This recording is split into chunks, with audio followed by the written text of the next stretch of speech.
ఎట్లా ఉంటుండే? ఎప్పుడన్నా మీరు మాట్లాడారా? ఏం ఉంటుండే. ఈ పెళ్ళి అయినప్పటి నుంచి మాతో ఏం మాట్లాడలేదు. మేము ఇక్కడ ఉండం, తాండూరు ఉంటాము.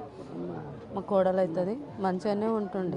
తల్లితోటి చాలా మంచిగా ఉంటుండే. తల్లి కూతురు ఇద్దరు ఒకరి మాట ఒకరు తీయకుండా మంచిగా ఉంటుంది. మీతో చివరిగా ఎప్పుడు మాట్లాడిందమ్మా? చిన్నమని కావాలి మేడం, నాతో మాట్లాడలేదు మరి. మధ్యలో పెళ్ళి అయిన నుంచి మాట్లాడలేదు మేడం, ఫోన్ చేయలేదు. ఒప్పుకున్నారా పెళ్ళికి? అందరూ ఒప్పుకొనే చేశారా? ఏమన్నా లవ్ మ్యారేజ్ వద్దు అని? మ్యారేజ్ అన్నందుకు మేము కూడా ఇక సరిపెట్టుకున్నాం మేడం.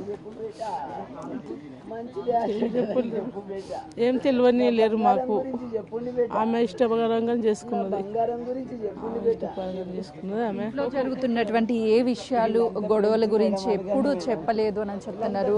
వాళ్ళంతా ఫ్రెండ్స్ ఉన్నారు. అసలు దేవిక ఎలా ఉంటుంది ఏంటి అని వాళ్ళతో మాట్లాడదాము. దేవిక ఎలా ఉంటుంది మీతో? అంటే సూసైడ్ చేసుకునే అంత పిరికిగా ఎప్పుడైనా అనుకున్నారా? అస్సలు అమ్మాయి సూసైడ్ కూడా చేసుకునేది కాదు. చాలా ధైర్యంగానే ఉంటుంది మాతో కూడా. ఇంకా వీళ్ళకి కామన్గా గొడవలు అవుతూ ఉండేవి. ఇంత సీరియస్ అవుతుందని అసలు అనుకోలేదు. మీకు ఎప్పటి నుంచి పరిచయం దేవిక? 1 year నుంచి పరిచయం. మా 1 yearలో ఎప్పుడైనా చెప్తుందా ఇంట్లో ఇలాంటి సమస్యలు ఉన్నాయి, ఇలా హస్బెండ్ ఏ విషయాలు చెప్పేది? వాళ్ళది లవ్ మ్యారేజ్ అనమాట. నార్మల్గా రిలేషన్లో ఉన్నప్పుడు కూడా గొడవలు అయ్యేవి. దేవిక ఇన్స్టా చూస్తే చాలా యాక్టివ్గా ఉంటుంది సోషల్ మీడియాలో. ఎక్కడా కూడా తను భయం కానీ ఏమీ కనిపించడం లేదు. అలాంటిది సూసైడ్ చేసుకుంది అంటే మాకు నమ్మాలనిపించడం లేదు అని అంటున్నారు. మరికొంతమంది ఉన్నారు. చెప్పండి, దేవిక మాట్లాడుతుంది కదా, మాట్లాడేటప్పుడు ఎక్కువ ఎలాంటి విషయాలు చెప్తుంది? యాక్చువల్గా మేము లాస్ట్ 3 years నుంచి టచ్లో లేం, but we are best friends like family అనమాట. She is very strong. ఎంతసేపు మమ్మీ మమ్మీ కెరియర్, మా మమ్మీని నేను చూసుకోవాలి, ఇలాంటి టైప్. తను చాలా స్ట్రాంగ్. ఒకరిని అట్లీస్ట్ తను బ్రేవ్గా ఉంటుంది, చాలా స్ట్రాంగ్గా ఉండేది. కానీ తను సూసైడ్ చేసుకుందంటే ఇది రాంగ్.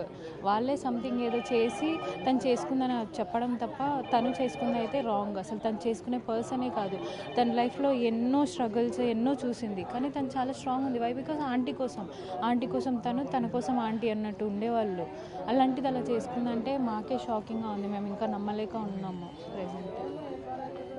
దేవిక ఎంతో స్ట్రాంగ్గా ఉండేది. ఎప్పుడు వాళ్ళ అమ్మ గురించి ఆలోచించేది.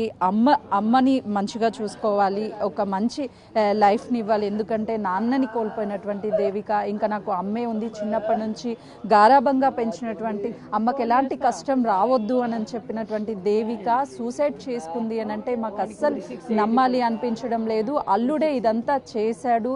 కక్షపూరితంగానే మొదటి నుంచి పెళ్ళి అయిన తర్వాత గొడవలు అయ్యాయి. కేవలం చిన్న చిన్న గొడవలుగానే భావించాము.